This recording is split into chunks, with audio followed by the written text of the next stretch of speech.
Hello, everyone, and welcome to the Excalibur Data Systems Roundtable Tech Talk. I am Mike Fuson. I'm joined by Kam, one of my favorite people from AlertOps. Kam, how are you doing? I'm doing well, Mike. Thanks for having me on. Yeah, it's always fun to get together, talk about the fun stuff that's happening there at AlertOps. And one of the topics that I know we've covered way in the past, but is always a hot topic, is when you think about alerting, you think about on-call alerting, on-call scheduling, being able to do the rotations. And I know for so many customers that may have a IT service management platform, one of their challenges is being able to build those kind of schedules in there. And then you get into the whole, well, how do we send an SMS message? And you're sending it via email. And we're hearing from customers right now on that SMS side that Verizon and some of the vendors are slowing down the actual throughput of those messages. One of them was we were talking to was saying, yeah, it could take up to like 12 hours for an SMS to go out. And they'd done all kinds of testing, thinking, okay, was it something they were doing? Nope, but they just did a single email. Goodness only knows when that might actually make it through the gateway.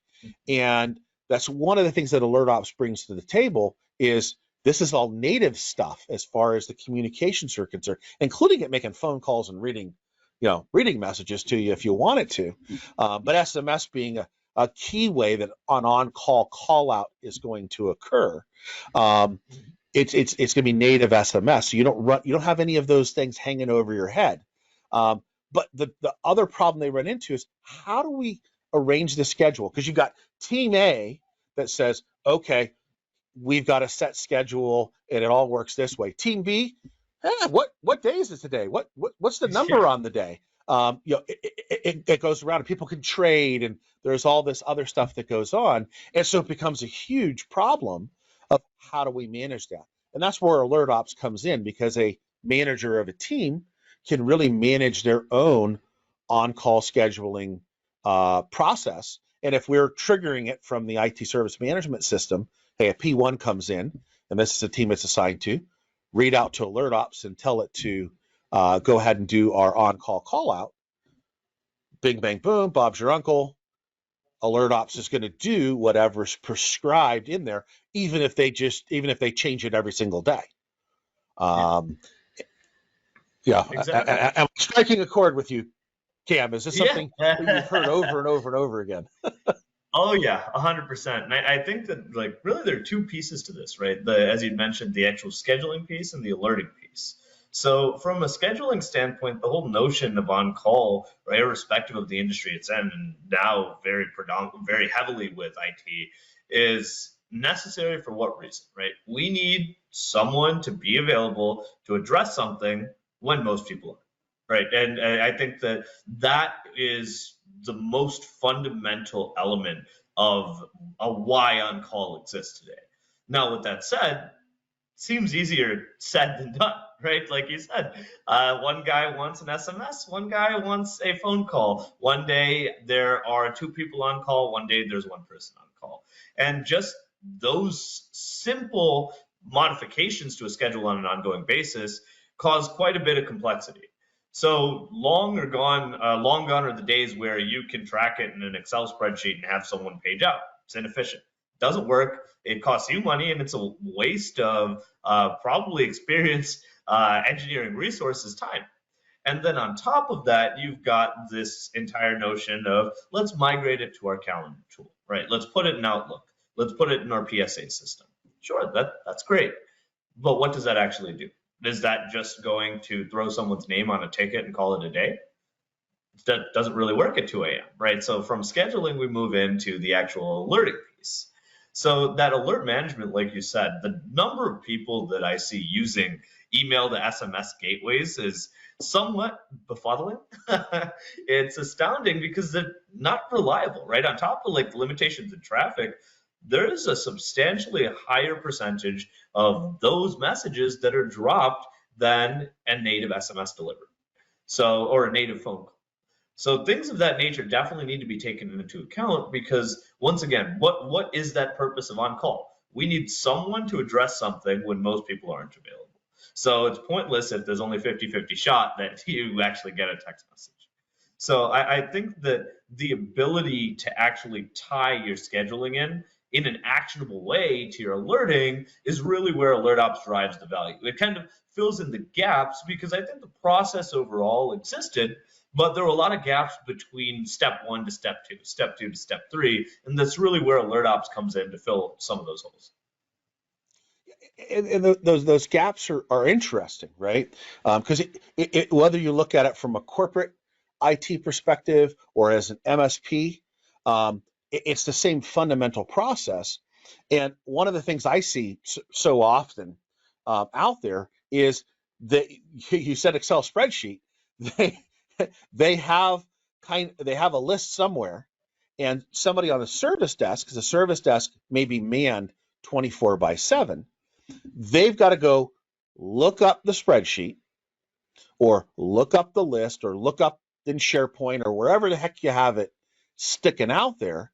And what ends up happening, and I've heard this just so often, and I start beating the drum. Well, let's talk to AlertOps about this because this will cease to be a problem going forward. They've got to start calling people, and then they can't get a hold of the first person. They get a hold of the second person. They go, oh no, today's not my day. It's it's Joe's day. Okay, well, I don't even see Joe on the list. Oh, well, are you looking at the right list? Yeah.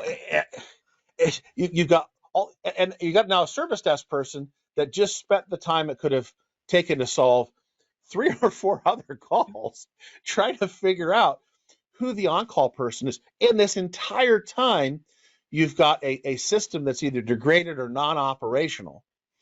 Yep. That, based on the nature of that system, has risen to the level of a P1. This is critical system or what have you. And had they been able to get to the right person or the right person being notified quickly, and I have these conversations with customers all the time. Well, gee, if it had gotten to me, I could have logged in. It was a simple issue of one of the services went down. All I did is restart the service.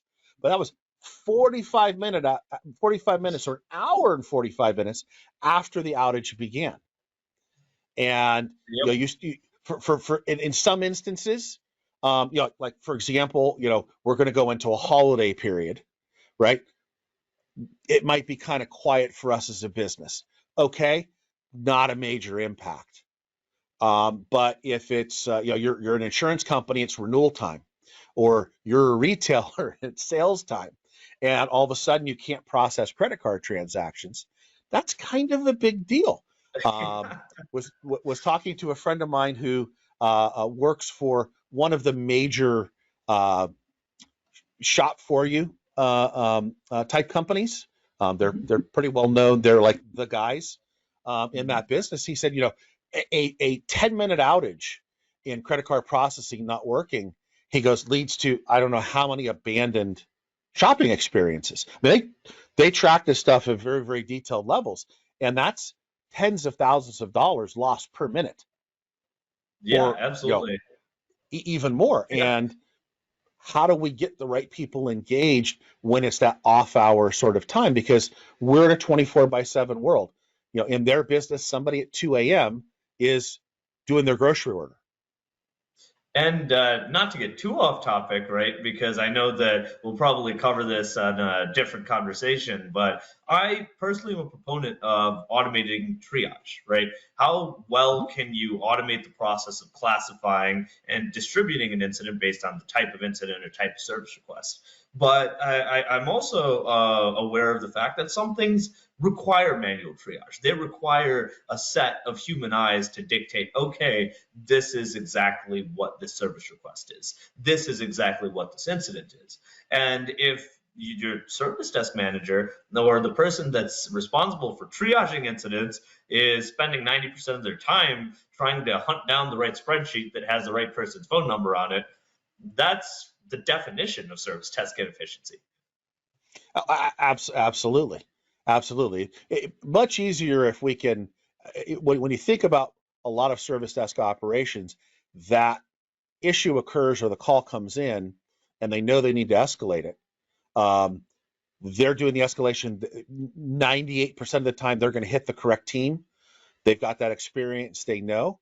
And if they can fire and forget, say, hey, this is an outage, this is a P1, can we that now we've got something that's going to get it to the right people, and it's going to operate based on how that team has decided to operate. Perhaps it's a holiday weekend, so the team said, hey, here's our cascading call outs. If you don't get Cam, call Mike. If you don't get Mike, call Jeff. If you don't get Jeff, call until somebody's picking it up. But another team has said, well, Cam's the guy, just keep blowing up Cam's phone until Cam does something, or whatever we want our triggers to be. That's the beauty of what we're talking about with AlertOps, is we can set that per team based on how we want it to work. So to talk to me a little bit about that, Cam, what are some of the crazy options that we have? So pretty much any data that is triggering an alert, right? So from a standpoint of your ticket, let's say that there is a ticket coming in from a PSA tool, or an incident that's initiated by a monitoring tool. Any data that exists as part of that signal, you can build logic off of. One example that I see quite frequently from an MSP perspective is being able to delineate between different client types, right? The different agreement types. If someone isn't paying you to get up at 2 a.m. and then fix an offline server, don't get up at 2 a.m. A big issue that I quite frequently hear from our customers is, yeah, our on-call was working on an existing ticket anyways, so this one popped in and they took care of it. Well, it's good. It's good from a standpoint of servicing and caring about your customers, but from a business perspective, it's a little inefficient, right? If you are providing a level of service that someone's not paying for, there's no incentive for them to actually pay for the service you're providing. So while your VIP customers are paying 30% more for that additional 6 hours of coverage, but your other tiers of customers aren't, and you're solving their problems, there's no incentive for growth. So I think from a service desk efficiency standpoint, but also being able to route based on your business, right? Based on the operations of your business is really where the big picture and scope of the organization as a whole comes into play. Yeah, and that, like you said, that applies from an MSP perspective based on the type of contract they have, from a corporate perspective based on the criticality of a system. Yeah. You're able to set those various parameters to say, hey, does a call out occur? And then when one does, we've got a myriad of ways in which to do that. Yeah, absolutely. And I think that initial triage process of identifying one, not only who to notify and how it should escalate, but also the process of dictating, okay, because it's this incident type, we're going to execute certain downstream actions. Because it's this incident type, we're going to automatically send out a call that includes a bridge invite for everyone to join. So things of that nature, being able to facilitate efficiency when each second, each minute is a matter of a few $1,000s definitely matters. Absolutely. Can't wait until we do our video where we can dig into all of the crazy details, because that's a whole video in and of itself of the various options that are available. But this is a way that AlertOps solves a very particular a problem that most businesses face. Be you a corporate entity, be you an MSP, and being able to efficiently handle on calls and call outs, and like you said, doing the triage and deciding, do we do a call out, and if so, what does that look like? Just bringing so much power to the organization and taking away a huge pain point that I see over and over and over again, where you're trying to manage it manually, or maybe you've built something that's using kind of yesterday's technology that isn't as reliable as having the capabilities within a purpose-built tool. So look forward to digging into that a little further. Cam, as always, it's great to get together and talk about the fun things that make up AlertOps. Look forward to getting together again soon. You can hit excaliburdata.com, learn a little bit more about AlertOps, reach out to us. We're happy to get Cam or one of his cohorts on the line with you and talk about what AlertOps can do for your business. Till next time, everybody, we'll see you again and talk more AlertOps in the future. Thanks, Cam. Thanks, Mike.